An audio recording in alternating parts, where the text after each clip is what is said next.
Hey guys, it's been a while since my last video.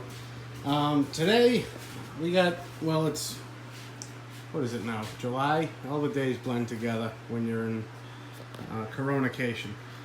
Anyway, I'm starting to get into some of the snowblowers that I have that I'm fixing to sell this coming season. And I wanted to give you guys sort of a video on things to look for when you're buying a used snowblower. So that you don't end up getting burned. This one in particular, I paid 20 bucks for the end of last year, and it was running, but not running well. There was no snow around to test it, and that sort of is why I'm making this video. I basically, for 20 bucks, I mean, you can't go wrong with these, especially these old Ariens. Up and running around here. If they're in decent shape with no rust, you can get $350 to $400 for them. So I was figuring, worst case scenario, it would be a parts machine. But the bucket's in actually pretty good shape. You know, usually they're all rotted and flaking up here. Let me get the flashlight. There is a little bit of rust on the inside, and that's to be expected with the age, by the impeller especially.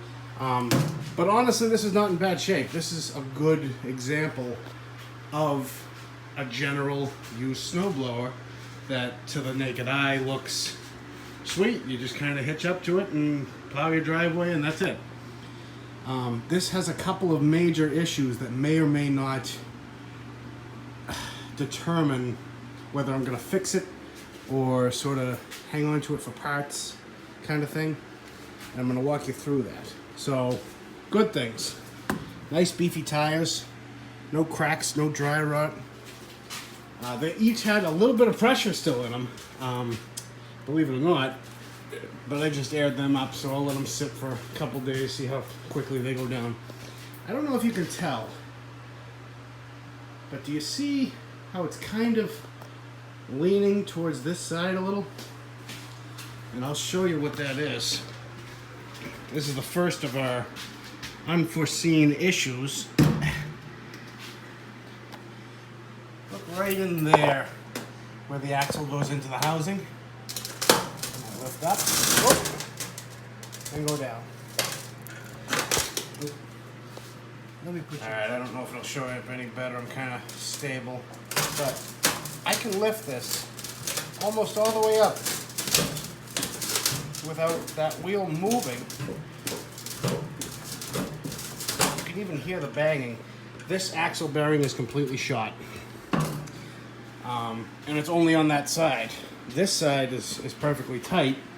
I don't know why, but I always see them on the right side go bad before the left, and I think it's to do with, this one might actually have it. No.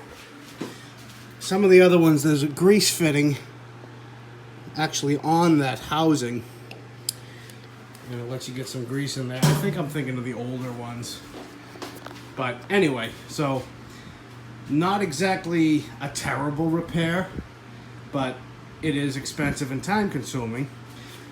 Next, if you can, always bring a little ratchet set with you so that you can take this cover off and look at the belts. And this is going to lead us to our next issue. Now, belts are a wear item. I'll never be a jerk to someone over belts being, you know, on the edge. I mean, it's an older machine. You're not buying new. You're buying used, you know, for a reason. You want to save money. Well, you're going to end up spending it down the line. But this is what I'm trying to show you here. The next issue that this has, and again, this one's a little more expensive. Come on, focus. Right, focus past the belt. Oh, right there. And watch what happens when I put tension on the belt.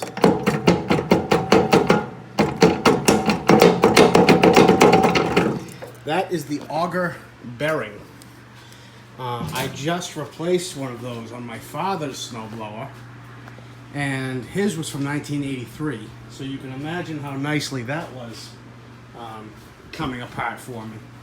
This one is, I believe, early 90s, mid 90s. Again, not the worst repair to have to do, but you split the whole machine apart, you risk, I know on my father's, I broke the little cast iron union that bolts on the back of the pulley. It was just frozen on. I heated it and I cooled it and I heated it and cooled it, try to, let the expand and contrast. I soaked it with PB, nothing. It actually almost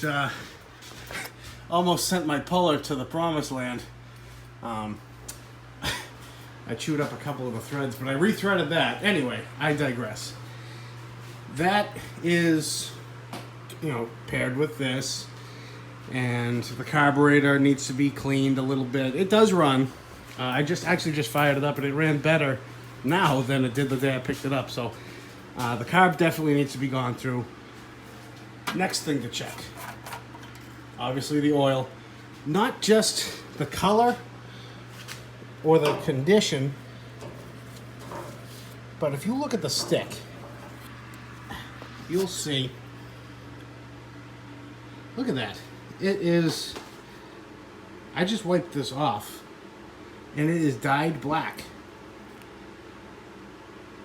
That means that someone did not change this engine oil frequently at all. When it burns into that aluminum like that. Actually, that might be steel. But anyway, you'll see that with old cars even, that if someone keeps going over their oil changes consistently, the oil heats up, cools down, heats up, cools down, and the acidity of it eats into the metal. And so there's that. Other than that, I mean, the exhaust is a little punky.